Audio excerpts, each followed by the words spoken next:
The two pictures which are previous to my statement which I'm about to make actually show Aleister Crowley, whom I believe was a great occultist, as was Kenneth Grant. Aleister Crowley started no end of different groups across the continent and taught a lot of good magical knowledge. The second picture, which should be obvious to many, is of Philip Howard Lovecraft, the author of the Necronomicon, which some sceptical dickheads say is fantasy, imagination. However, as a good occultist like me,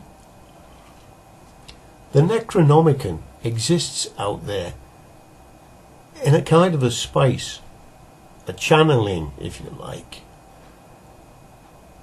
of different areas of dimensional, how could I say, not worlds but voids. And I can contact that. I've been there from a little boy of 4-year-old. I've uploaded many videos of my encounters of extraterrestrial craft, 4 foot away, 20 foot away, and 80 foot away. I've uploaded videos of near-death experiences,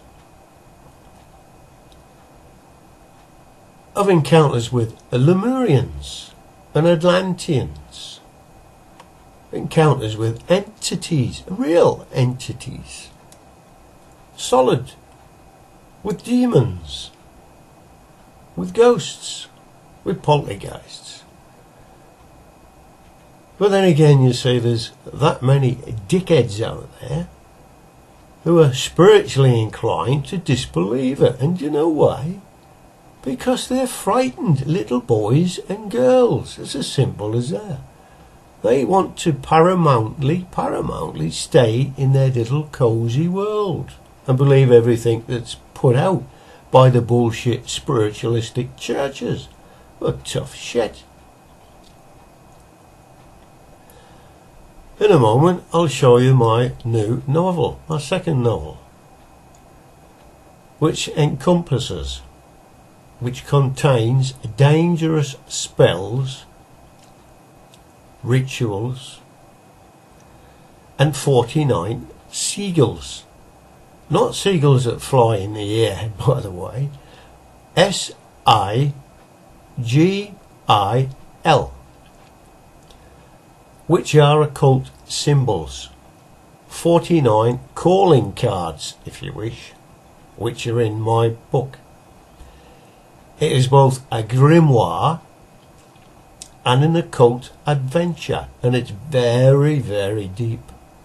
Not for people who want to buy a book and lounge on the sunbed at sea, on holiday, go to bed and have a night's read, all that flim-flam crap. This is for the true occultists who aren't frightened to read the truth. That's what this book's about. The Illuminating-Flame.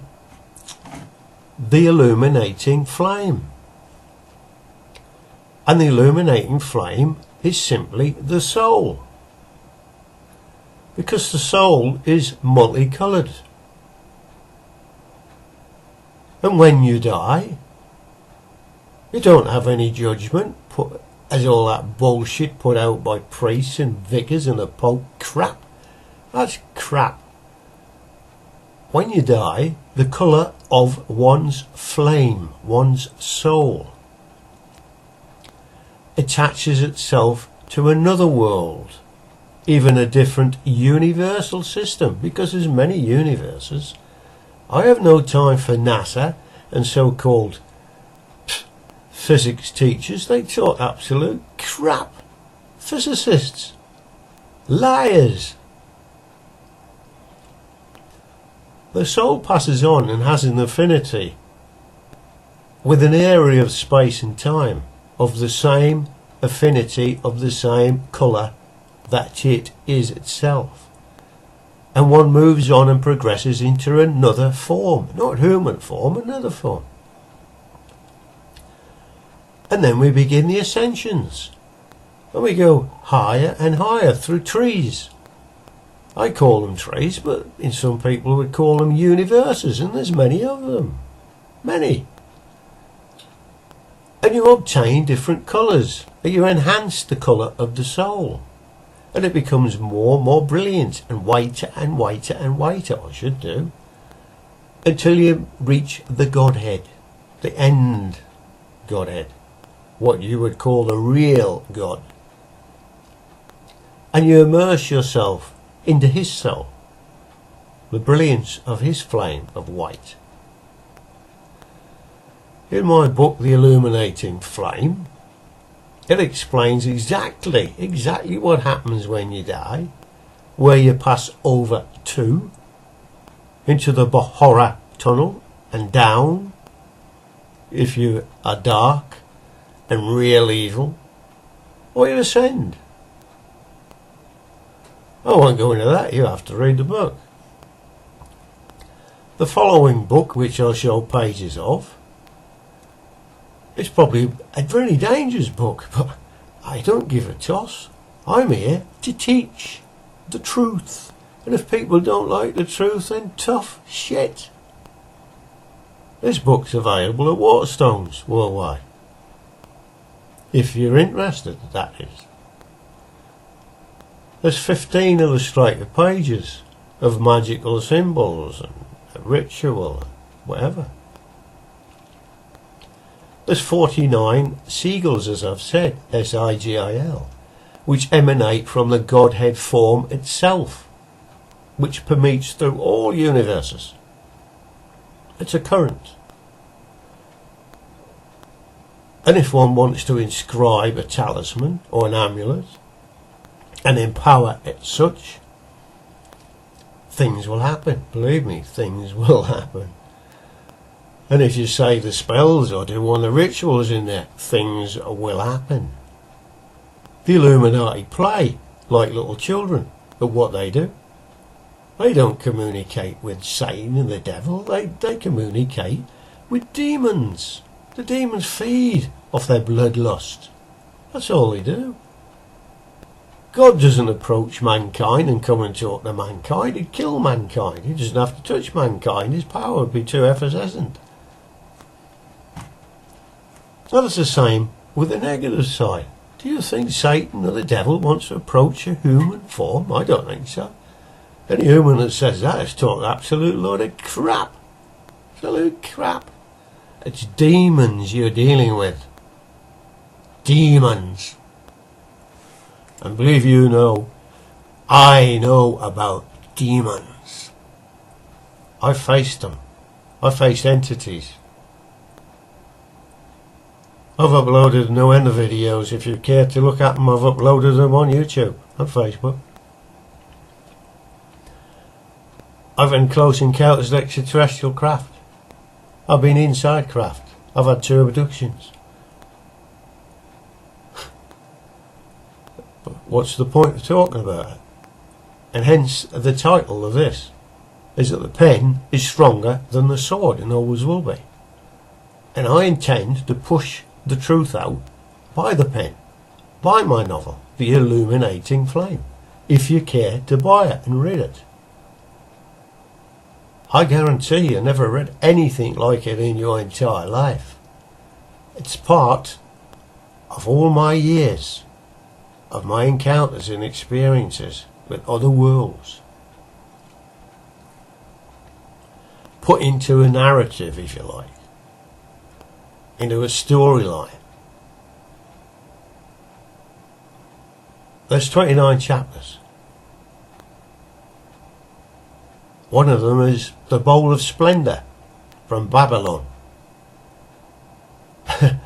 Really intense and intricate.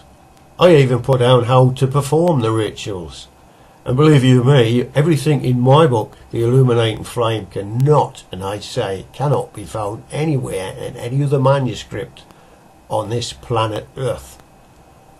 I get information from a little boy channeled through me. And I have the will and the strength of mind to contain that power. I fear nothing. And I mean nothing. And as I've said many times before, and repeat again, intensely, I don't take drugs. I'm not interested in drugs. I'm always available for any any tests whatsoever, scientific tests to prove the validity of my UFO encounters, of my encounters with demons and entities, with ghosts, with poltergeists, with denizens. That is, of course, if you know what a denizen is.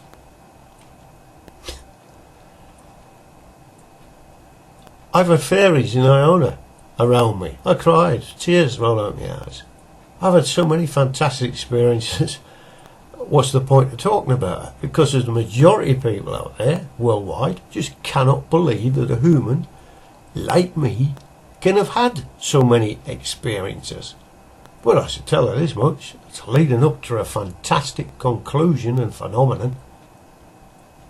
And I don't die, I get younger, I get stronger. I eat like a horse and drink like a fish.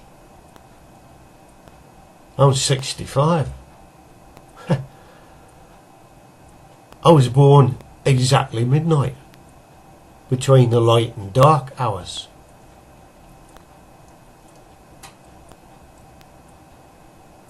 But there had to be a date put out. So my parents put the date down of the 26th of May, 1954.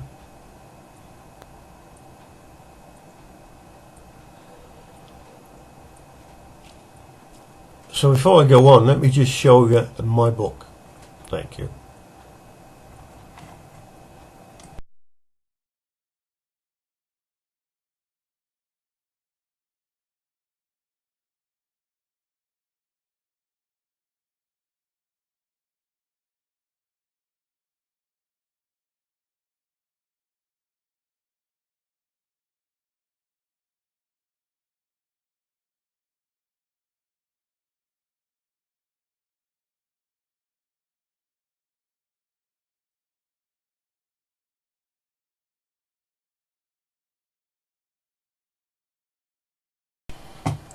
Just a few different pages from a book. 468 pages in the book. 29 chapters. As I said, it's quite intricate. Could be quite dangerous. I remember Dennis Wheatley, who wrote The Devil Rides Out, and To the Devil a Daughter. Toby Jug. Yeah, this one is a phantasm of such things. Quite a dangerous, intricate book. Talks upon Merlin of old, Excalibur.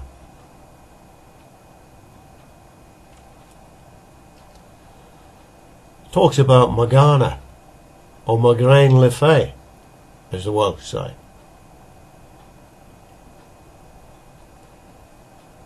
Talks about many things. I'm uploading all this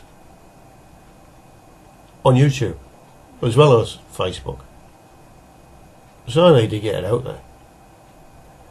I'm fed up with all this bullshit of crime and thrillers and sex and romance crap. Materialistic absolute bullshit. People have got to wake up to the truth.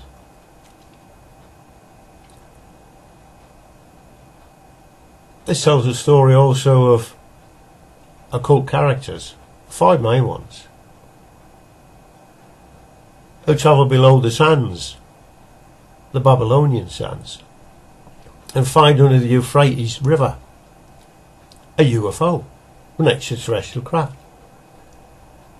A craft which actually brought down Marduk and Set, S-E-T, the Egyptian god of the sands.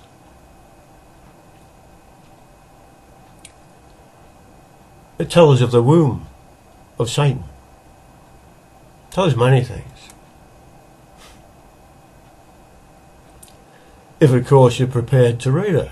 If you're not frightened individuals, of course. If you don't want to lie awake shitting yourselves.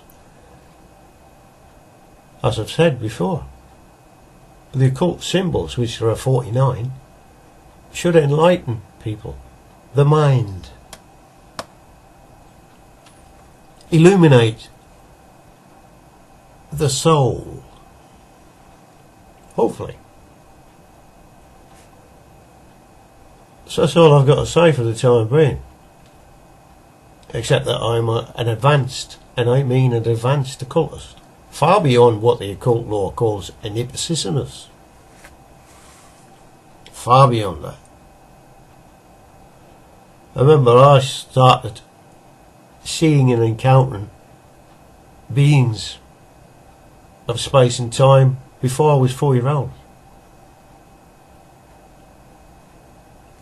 And as I said before, I can prove the validity of all that if there is some society, some phenomenal society, some psychical research society is prepared to take me on. But do you get them? Of course not, because they got no balls, they got no guts. They don't want to face truth and reality. They want to hide it. Because they're told by the New World Order prats what to do. Well, thanks very much for watching this little bit, this little intercourse, should we say. Thanks very much. It appears I forgot to mention ISBN number on this book, which is quite important, isn't it, on the Illuminating-Flame. And the ISBN number is as follows: 9781527. Three 2 0 9 9. Thank you.